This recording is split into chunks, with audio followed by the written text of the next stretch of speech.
दोस्तों, medical practice, private practice, charitable practice, hospital practice, ये तीनों अलग अलग चीज़ें हैं।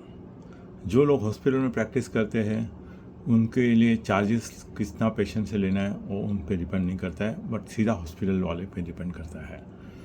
पर जो लोग प्राइवेट प्रैक्टिस करती है अपनी प्राइवेट प्रैक्टिस के अंदर उनको अथॉरिटी होती है खुद के पेशेंट के ऊपर कितना चार्ज लेना है, और वो लोग कई बार इसके अंदर डिस्काउंट में भी पेशेंट करते हैं।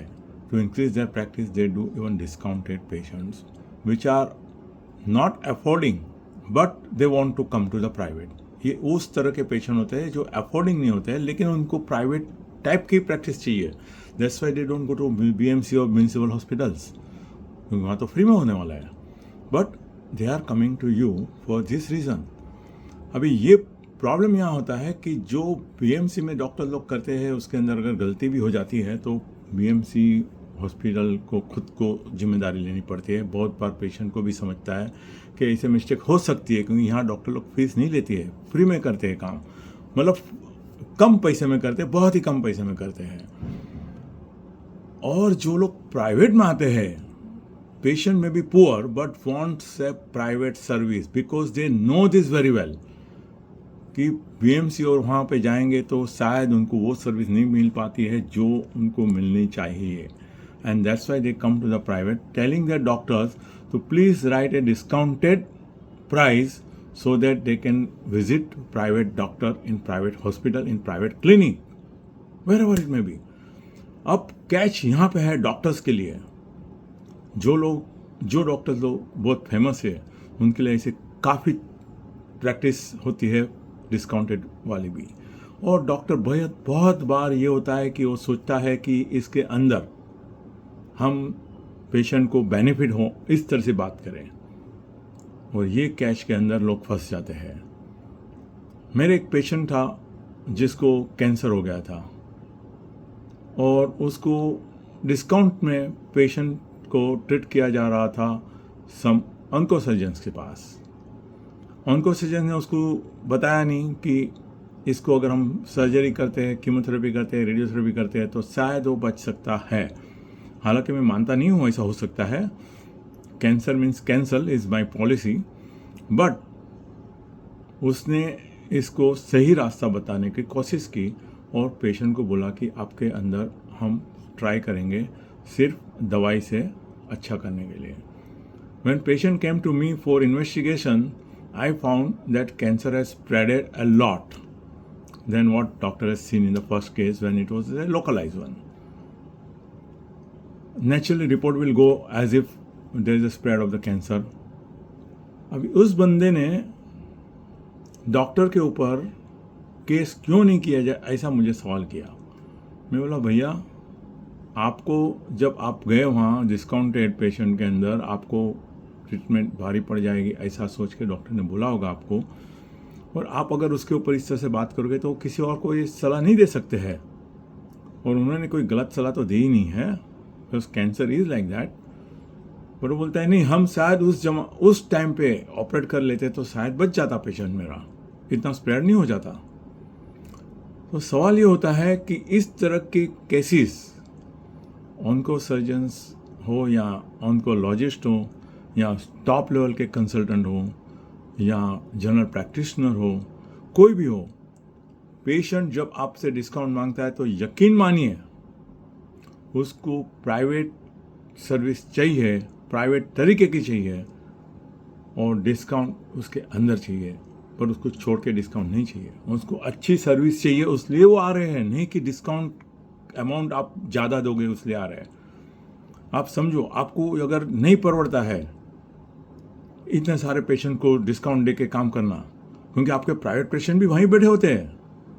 Remember, you have to give service to your private patient full. They are paying full charges. They cannot accept any mistakes in that. तो आप इस डिस्काउंटेड पेशेंट के अंदर do not have your mind discounted. Think he is paying full paid. He is a full patient and you have to treat it. If you cannot give or devote time, then don't accept such patient tell your general practitioner or your referring doctor not to send such cases to him, to you, not to send such cases to you, because you will not able to cater proper services to them. Discounted patient doesn't mean discounted services. या services full paid होती है. Doctors आज के ज़माने के यहीं पे मार खा जाते हैं समझने और सोचने के अंदर, क्योंकि बाहर 100 पेशेंट की लाइन होती है और फटाफट उसको डिस्काउंट वाले पेशेंट को देखना भी होता है, फुल पेड पेशेंट को भी देखना होता है. तो किस तरह से काम करेगा वो? कहीं ना कहीं तो मिस्टेक हो ही जाती है और फिर they fall in trap of legal procedures. कई बार ये पेशेंट लोग अपने लोकल पॉलिटिशियंस के मेंबर होते हैं, पॉलिटिकल पार्टी के मेंबर होते हैं और वहाँ से दबाव लेके आते हैं. दोस्तों, कोई भी दबाव में जाना मत. खुल्लम खुल्ला उनको बता दो कि प्राइवेट प्रैक्टिस के अंदर अगर आपको डिस्काउंटेड पेशेंट चाहिए तो पूरी कोशिश की जाएगी फुल पेड सर्विस की तरह से रिपोर्ट देने की. लेकिन कभी कभी हमारा दिमाग डिस्काउंटेड पेशेंट के अंदर डिस्काउंटेड वे में चलने लगा तो मिस्टेक्स हो सकती है डिसीजन मेकिंग में, और फिर you have to pay a lot more than what you are going to get from your genuine private patient who want your opinion. दोस्तों, ये जो सेपरेशन है मैंने राइट फ्रॉम डे 1 कर दिया था कि I will not accept poor patient at a discounted price. I will accept full paid patient only. If they want some concession, I will definitely give. But my patients are of full paid and my service will be of full paid. इसके अंदर मैं कोई compromise नहीं करने वाला हूँ. और उसी के लिए आप लोगों को मेरी ये नम्र विनंती है, बहुत ही नम्र विनंती है डॉक्टर्स लोगों के लिए, जो लोग डिस्काउंटेड पेशेंट करते हैं, जो लोग काफ़ी पेशेंट्स को डिस्काउंट दे के काम करते हैं और रिपोर्टिंग के अंदर जो गलतियाँ करते हैं या उसको ट्रीटमेंट में जो गलतियाँ करते हैं, please come out of it, because now patients are more educated. Like USA and Europe, they can file case against you. Beware while you practice what type of practice you want and be specific. Don't worry about the money that you want. Don't try to lose money more than what you want. Yes, that is the motto of this practice. ये मेरा मोटो है कि आप उतना न गंवाओ कि आप कमा भी नहीं सको. और हमारी कोर्ट आजकल ऐसे केसेस को काफ़ी कॉम्पेंसेशन देती है. Be careful while you do any type of investigations or treatment to any patient who come to your private clinic, or even if they come to BMC, they are also very much under scrutiny nowadays. Please consider complete treatment to your patient like you give in private practice.